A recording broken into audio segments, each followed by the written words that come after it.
മണ്ണിൽ നിന്നും മെനഞ്ഞു ദൈവം മർത്യനു പേരും രൂപവുമേകി ആദം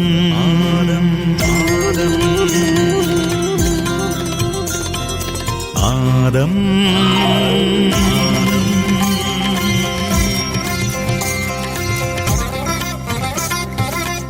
ആദത്തിനുടെ അസ്ഥിയിൽ നിന്നും പെണ്ണിനു രൂപം നൽകി ദൈവം ഹൗവ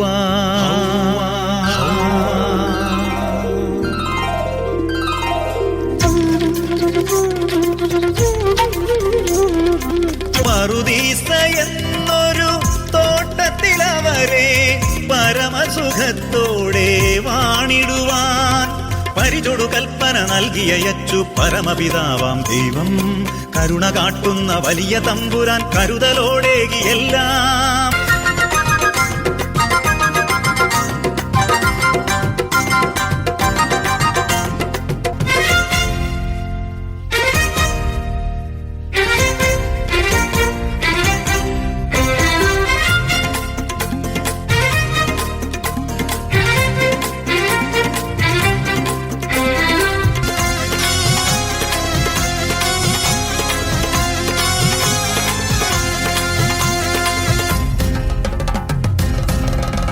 പാമ്പിന്റെ രൂപത്തിലെത്തിയോരാ പൈശാചിക ശക്തി തന്റെ വാക്കിൽ വീണുപോയ പെണ്ണു തീക്കനി തിന്നു കൽപ്പന ലംഘിച്ചു പാപമേറ്റു.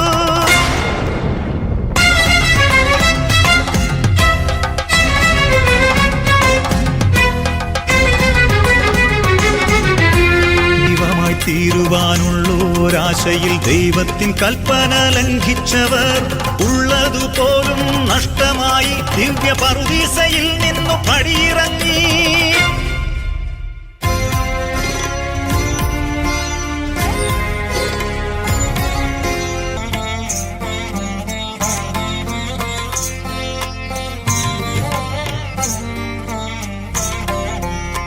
കാലം തികഞ്ഞപ്പോൾ കൺമണിയായി കായേനും ആബേലും പിറന്നു.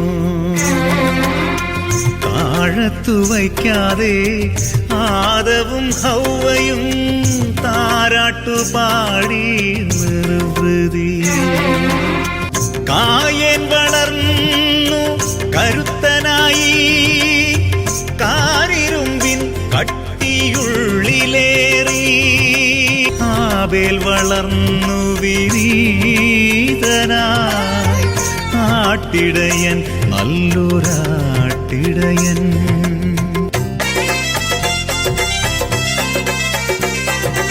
അരുമയമാടിനെ കാഴ്ചവെച്ചു ആബേൽ ദൈവാനുഗ്രഹം ഏറ്റുവാങ്ങി. നല്ലതു ദൈവത്തിൻ സന്നിധിയേകാത്ത കായന്റെ ബലിയോ തിരസ്കൃതമായി. അതു കണ്ട കായന്റെ ചങ്കിനുള്ളിൽ കലിയേറി കാലുഷ്യം പെരുകി വന്നു.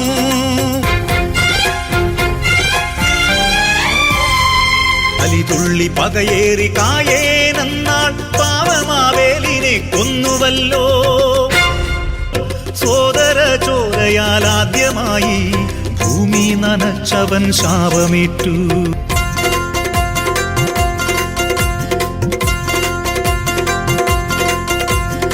ആർത്തിയസൂയ ഉള്ളിലേറ്റി കായന്മാരൂഴിയിൽ പെരുകുമ്പോൾ പാവമാബേലിൻ നിലവിളിയെന്നും ഉയരുകയാണീ ലോകം.